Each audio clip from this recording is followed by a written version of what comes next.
మరి ఆయన సచ్చీలర్ అని చెప్తున్నప్పుడు ప్రభుత్వంలో ఉన్నారు కదా, ఎన్డీఏ గవర్నమెంట్లో. సిబిఐ ఏమో సెంట్రల్ గవర్నమెంట్ అండర్లో ఉంది కదా. మరి ఆయన్ని కూడా ఎందుకు 12 సంవత్సరాల నుంచి దాని గురించి నిరీక్షణ? మరి దాన్ని మరి మీ ఇన్ఫ్లుయెన్స్ ఉపయోగించో, లేకపోతే ఇందాక పవన్ కళ్యాణ్ గారు అన్నట్టు రాజకీయపరమైన ఒక నిర్ణయం తీసుకోనో, ఆ నిర్ణయాన్ని బీజేపీకి చెప్పో ఒప్పించి సిబిఐ చేత త్వరితగతిన ఇది కానీ వివేకానంద రెడ్డి గారి హత్య కేసు కానీ ఇటువంటివన్నీ ఒక కొలిక్కి తీసుకురావచ్చు కదా సారా.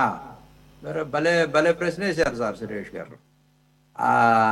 రెడ్డి వచ్చా మొదలెట్టని ఇదివరకు ఊళ్ళలో ఒక డ్రామా వేస్తే మళ్ళీ రెడ్డి గారు వచ్చాక మళ్ళీ డ్రామా మార్కాణి చెయ్యాలంట. ఇట్లా సిబిఐని మేనేజ్ చేసేటువంటి వ్యవస్థల్లో ఉన్నటువంటి జగన్మోహన్ రెడ్డి గారు అవన్నీ పక్కన పెడదామండి. ఈ డిశ్చార్జ్ పిటిషన్స్ దాదాపుగా 3,000 దాకా వేసి కొనసాగిస్తారు. 2013 నుంచి ఇప్పటిదాకా లాక్కొచ్చారండి. వారు ఒకటి, మేము మా చేతుల్లో తీసుకొని మా కేంద్ర ప్రభుత్వం ఉందని సిబిఐని మీరు అన్నట్టుగా అభియోగాలు మోపటం అనేది ఇది కరెక్ట్ కాదు. మేము మా గవర్నమెంట్ ఉన్నా ఏ గవర్నమెంట్ ఉన్నా నిజం నిగ్గుదేల్చాలనేటువంటి తత్వంతోనే ఉంటాం. తప్పకుండా సరే, కోర్టులు అనేది ఇవాళ మనం జగన్మోహన్ రెడ్డి గారు ఒక కేసు గురించే కాదు మనం మాట్లాడుతుంది.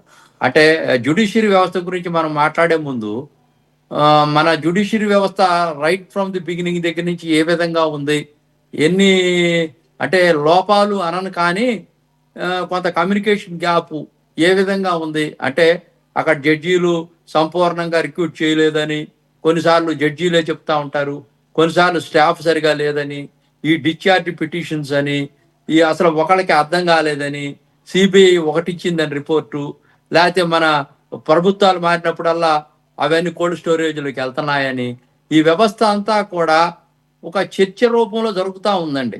ఇది ఎవరు వెనక ముందు అనే దాన్ని మన అందరం కూడా ఒక చర్చ చేయాల్సినటువంటి బాధ్యత అంటే ఈ డిబేట్ ఒకటే కాదు, ఇంకా చాలా చేయాల్సినటువంటి మార్పులు చేర్పులు తీసుకురావాల్సినటువంటి బాధ్యత అందరి మీద ఉందండి డెమోక్రసీలో. ద బ్యూటీ ఆఫ్ డెమోక్రసీ అన్నప్పుడు ఈ అవకాశాలు ఎందుకు వస్తున్నాయి జగన్మోహన్ రెడ్డి గారికి అన్నీ తెలుసున్నాం. తప్పకుండా ఆ రోజున కేసులు పెట్టారు, జైలు పంపించారు. మరి కోర్టులు అంటే వాళ్ళకి కోర్టులకు ఉన్నటువంటి ఆ విచక్షణ అధికారాలు ఒక నిర్దోషిని దోషం చేస్తున్నాయి, దోషిని నిర్దోషం చేస్తున్నాయా అంటే జగన్మోహన్ రెడ్డి గారిని ఎందుకు బంధించలేకపోతున్నాయి అనేటువంటి ప్రశ్న కూడా, దీనికి చట్టాలు ఉన్నాటిని మెరుగుపరచాలా, చట్టాలను ఇంకా పకడ్బందీగా చెయ్యాలా, ఇంకా ఐపీసీ సెక్షన్స్ ఏమన్నా మార్చాలా, లేకపోతే ఇంకా కఠినమైనటువంటి నిర్ణయాలు తీసుకోవాలా పొలిటికల్గా అనేది మన యొక్క అభిప్రాయం సార్. పొలిటికల్గా డెసిషన్ అంటే అంటే అది ప్రభుత్వంకి చట్ట రూపంలో తీసుకొచ్చి ఇటువంటి కేసులు ఉన్నటువంటి పొలిటికల్ వైట్ కాలర్ నేరాలని ఎంత శరవేగంగా, గతంలో కూడా సుప్రీంకోర్టు ప్రధాన న్యాయమూర్తి గారు ఒక డైరెక్షన్ ఇచ్చారండి. ఎవరైతే ఈ పొలిటికల్లీ మోటివేటెడ్గా రాజకీయ నాయకుల యొక్క కేసెస్ సింగిల్ విండో సిస్టంలో చాలా శరవేగంగా ఫాస్ట్ ట్రాక్లో క్లియర్ చేయాలని కూడా హింట్ ఇవ్వటం కూడా జరిగింది గతంలో కూడా మనందరం చూస్తూ ఉన్నాం.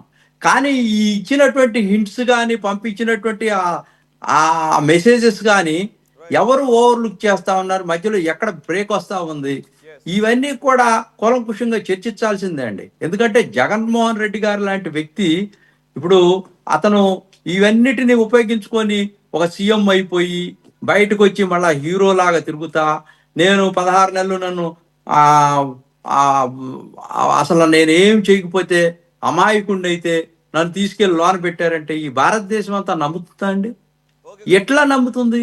ఎందుకు నమ్ముతుంది? ప్రజలే నమ్మట్లేదు. కోర్టులు కొంత టైం తీసుకొనే సరే దీన్ని శిక్షించాల్సినటువంటి బాధ్యత మన ప్రజాస్వామ్యంలో ఉందండి. ఎవరైనా సరే భయపడాలండి.